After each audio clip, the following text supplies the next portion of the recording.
Hello guys, कैसे हैं आप सब लोग। तो आज हम बात करने वाले हैं अपनी यूनिट नंबर 3 जो कि है मैग्नेटिक सर्किट और ट्रांसफार्मर में transformation ratio of the transformer की। तो ये बड़ा ही इम्पोर्टेंट है और ये हमारे न्यूमेरिकल बेसिस में भी काफ़ी हेल्प करता है। तो क्या है हमारा transformation ratio for the transformer, आज हम इसकी बात करेंगे। तो चलिएगा, ध्यान दीजिएगा और ढंग से समझिएगा। Transformation ratio gives the relation. Transformation ratio हमें एक रिलेशन देता है। क्या देता है? रिलेशन देता है। आई रिपीट, वो हमें एक रिलेशन देता है। किसके बीच में? Between the primary parameter to the secondary parameter. वो हमें ट्रांसफॉर्मेशन रेशियो हमें रिलेशन देता है प्राइमरी पैरामीटर और सेकेंडरी पैरामीटर के बीच में। अब what is primary parameter and secondary parameter? तो यहाँ पर ये V1, V2, I1, I2 जो हमारे प्राइमरी होते थे, V1, I1, E1, वो सब N1, ये सब प्राइमरी पैरामीटर थे। ठीक है, जो हमने सेकेंडरी वाइंडिंग के लिए पढ़े थे आपके V2, I2, N2, वो सब हमारे सेकेंडरी पैरामीटर थे। तो जो चीज़ें प्राइमरी वाइंडिंग के लिए यूज़ करी जाती थी वो प्राइमरी पैरामीटर, और जो सेकेंडरी वाइंडिंग के लिए यूज़ करी जाती थी वो सेकेंडरी पैरामीटर।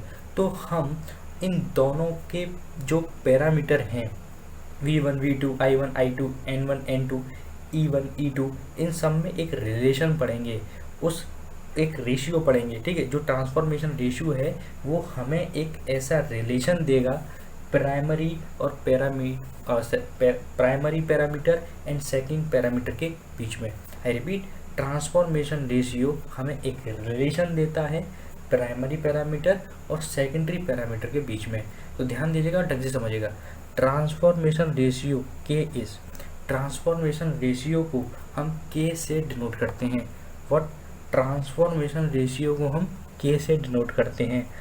आज के बाद आगे जहाँ भी मैं ट्रांसफॉर्मेशन रेशियो को यूज़ करूँगा वहाँ पर सिर्फ मैं के लिखूँगा। आई रिपीट, वहाँ सिर्फ मैं के लिखूँगा। तो के इज इक्वल टू, अगर मैं बात करूँ के इक्वल्स टू प्राइमरी और सेकेंडरी पैरामीटर की टर्म्स में बात करूँ तो के जो है वो बराबर होता है V2/V1 के। आई रिपीट, के जो होता है वो बराबर होता है V2/V1 के। ओके, तो इसमें जो V2 है वो हमारा सेकेंडरी का पैरामीटर है और जो V1 है वो प्राइमरी का पैरामीटर है। ओके, अगर मैं इसे आपका EMF के फॉर्म में लिखना चाहूँ तो वो भी बराबर होता है E2/E1 के। आई रिपीट, अगर मैं इसे E1 के फॉर्म में लिखना चाहूँ, मतलब कि इसे मैं EMF के फॉर्म में लिखना चाहूँ, तो वो भी हमारा क्या होता है? ट्रांसफॉर्मेशन रेशियो वो बराबर होता है E2/E1 के। और अगर मैं इसे नंबर ऑफ टर्न्स की फॉर्म में लिखना चाहूँ तो वो भी होता है N2/N1 के। मतलब इन तीनों पैरामीटर के अंदर हमारा जो है सेकेंडरी पैरामीटर पहले आ रहा है, ऊपर आ रहा है न्यूमरेटर में, और जो डिनोमिनेटर में आ रहा है वो हमारे प्राइमरी पैरामीटर आ रहे हैं।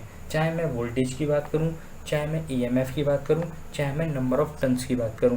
लेकिन वहीं अगर मैं बात करता हूं करंट की, आई रिपीट, जब मैं ट्रांसफॉर्मेशन रेशियो के लिए करंट लिखूंगा, करंट के टर्म्स में ट्रांसफॉर्मेशन रेशियो लिखूंगा, तो वहाँ पर ये सीन उल्टा हो जाता है।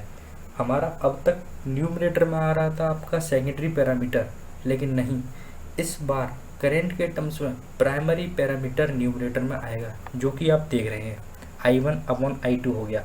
मींस प्राइमरी पैरामीटर ऊपर आ गया, सेकेंडरी पैरामीटर नीचे आ गया। तो आई रिपीट, जब हम voltage, EMF, number of turns की बात करेंगे तो सेकेंडरी पैरामीटर ऊपर आएगा और प्राइमरी पैरामीटर नीचे आएगा। पर जैसे ही हम करंट की बात करेंगे तो प्राइमरी पैरामीटर ऊपर आएगा और सेकेंडरी पैरामीटर नीचे आएगा। फिलहाल आप ये सब चीज़ें याद रखें, और ये याद रखें कि के जो है वो बराबर होता है V2/V1 के, E2/E1 के, N2/N1 के, I1/I2 के।